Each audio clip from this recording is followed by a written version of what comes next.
안녕하세요 여러분, 성공합시다. 오늘은 우리가 결말을 알고 있을 때 어떤 태도를 가지고 어떤 힘이 생기는지에 대해서 알려드리려고 해요. 요한계시록이 사실 그 의도 때문에 주어진 책이거든요. 본문에 들어가기에 앞서 요한계시록의 구조에 대해서 한번 다시 기억해 볼게요. 제가 서론 시간에 말씀드렸는데요. 요한계시록 구조가 있다고 그랬죠. 1장에서는 서론이고 2장과 3장은 교회에 보낸 편지예요. 그리고 4장과 5장은 천사의 예배인데요. 특별히 4장은 성부 하나님의 초점이 맞춰져 있고 5장은 그리스도에게 초점이 맞춰져 있어요. 그러니까 오늘 본문에서는 천상의 예배, 그 중에서 특별히 성부 하나님께 포커스를 두고 보도록 할게요. 또 기억나시는지 모르겠지만요. 요한계시록을 볼 때 유의해야 될 점이 몇 개가 있었는데 그중 하나가 지금 나오는 이제 많은 묘사들이 있어요. 이것은 실제가 아닌 상징이라는 사실을 꼭 기억해야 돼요.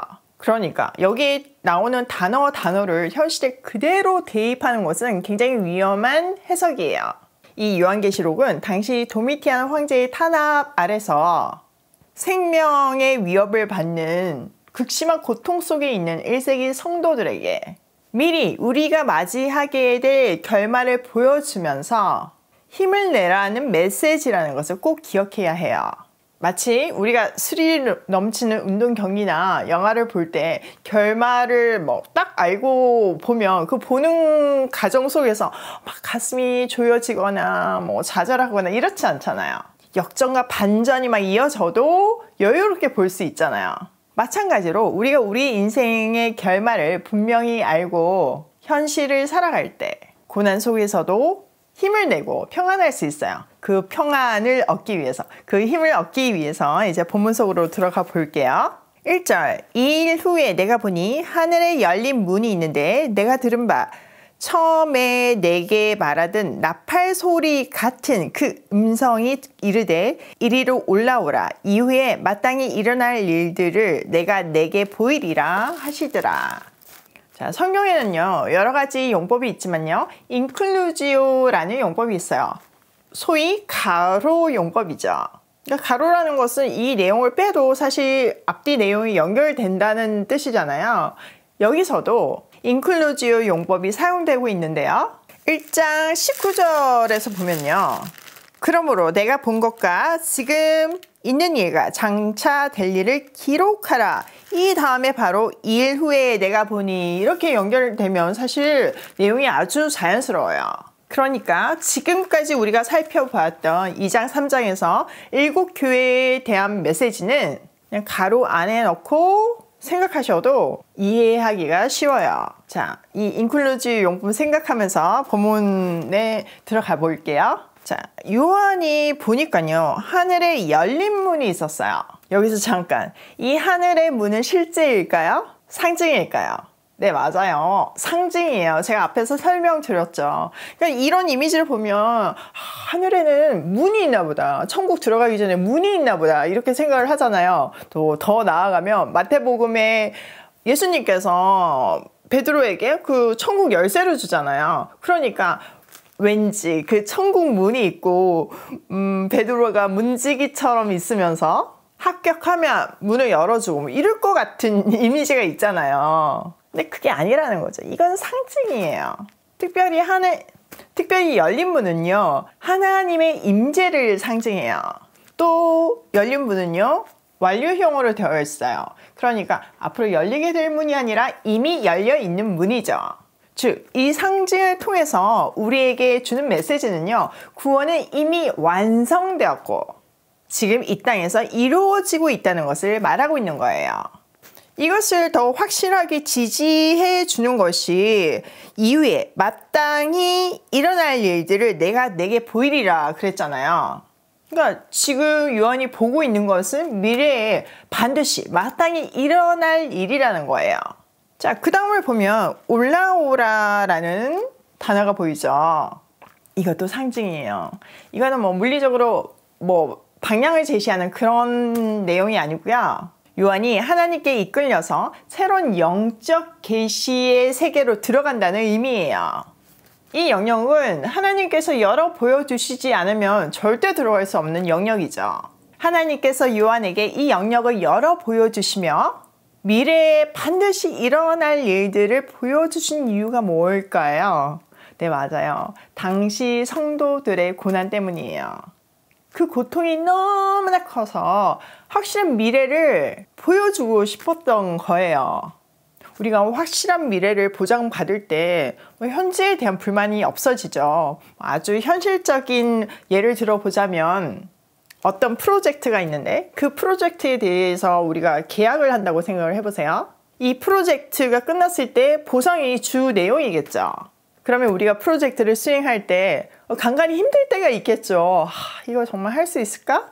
이럴 때 끝나면 받게 될 엄청난 보상을 생각하면 우리 이겨낼 수 있잖아요. 힘을 다시 낼 수 있잖아요. 포기하지 않을 수 있잖아요. 마찬가지예요.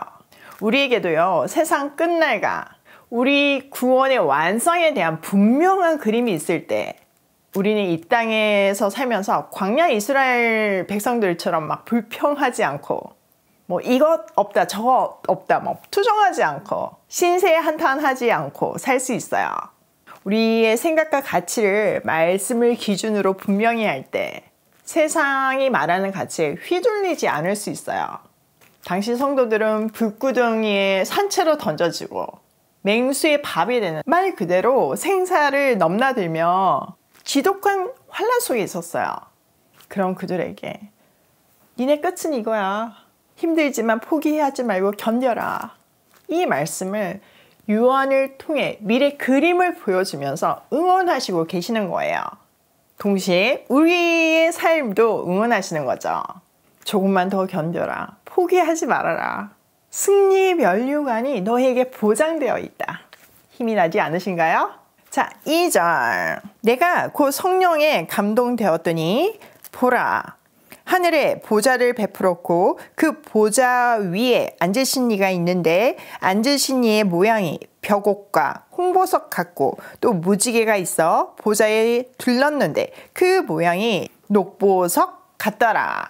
요한은요, 성령에 사로잡혀가지고 하늘 보좌를 보게 되죠. 이 보좌는요, 당시 시대를 반영하는 표현이에요. 바로 로마 황제의 보좌를 염두에 둔 표현이죠. 당시 로마 황제의 보좌는요, 통치, 심판, 영광을 응축한 그것을 상징하는 단어였어요. 지금 도미티안은 자기를 신격화해서 신으로 숭배하게 만들고 있잖아요. 그러니까 황제의 보좌는요, 인간 세계를 다스리는 세상의 중심을 상징했죠. 이 보좌로부터 모든 통치와 심판이 이루어지고 그리고 모든 영광은 이 황제의 보좌로 돌아온다고 말하고 있었어요.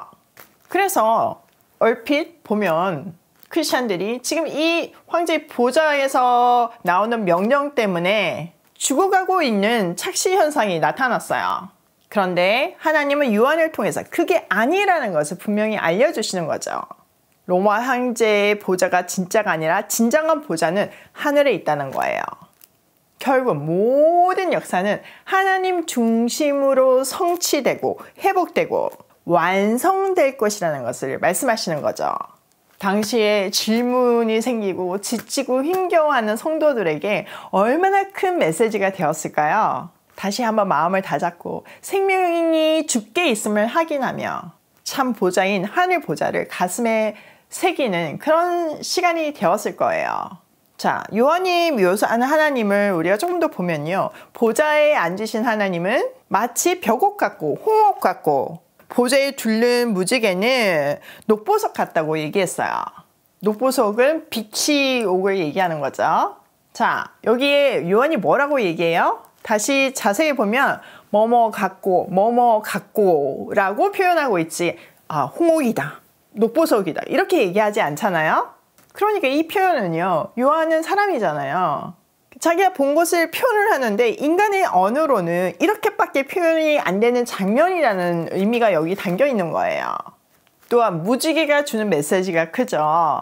무지개는 첫 성경인 창세기에 등장을 해요. 노아 홍수 이후에 하나님께서 다시 물론을 심판하지 않겠다는 그 언약이 무지개 언약이죠. 이 마지막 성경인 요한계시록에 그 무지개를 보여주면서 하나님의 언약을 반드시 성취된다는 것을 확인시켜 주고 있어요. 자, 오늘 내용을 우리 삶에 한번 적용을 해보면요. 첫 번째, 결말을 마음에 새기자. 여러분, 사는 거 쉽지 않죠. 진짜 녹록지가 않아요. 요즘 같은 불경기, 요즘 같은 진짜 물가가 공상승하는 이런 시기에 비즈니스 하는 사람이나 뭘 사먹는 소비자는 진짜 쉽지 않아요. 그런데 우리가 이 척박한 환경 속에서도 누리며 힘을 내어 하나님의 뜻대로 살 수 있는 힘은요, 우리 결말이 완성되어 있고 그것이 확실하게 내 마음속에 있을 때 가능한 일이에요. 두 번째, 성령에 사로잡힌 삶을 살자. 우리는 성령에 사로잡혔다고 하면 우리나라 무당 때문에 뭔가 무아지경에 빠진, 나는 알지 못하는 말을 막 하게 하는 뭐 그런 정도로 생각을 해요. 근데 성령 충만은요, 절대 그런 표현이 아니에요. 요한도 지금 본 것을 얘기하고 그것을 실천하는 삶이잖아요. 이 메시지를 지금 글로 적어서 알렸잖아요. 하나님이 시키는 대로. 또 요한이 이 성령 충만에서 계시를 받은 것은 이때 당시는 완성된 계시가 없었어요. 그러나 우리에게는 완성된 계시인 성경이 주어졌죠. 그러므로 우리는 이 말씀에 기준을 두고 건강한 성령 충만한 삶을 살아야 돼요. 이 성령 충만한 삶의 열매는 우리의 성품이에요. 인내, 충성, 양선, 그런 것들.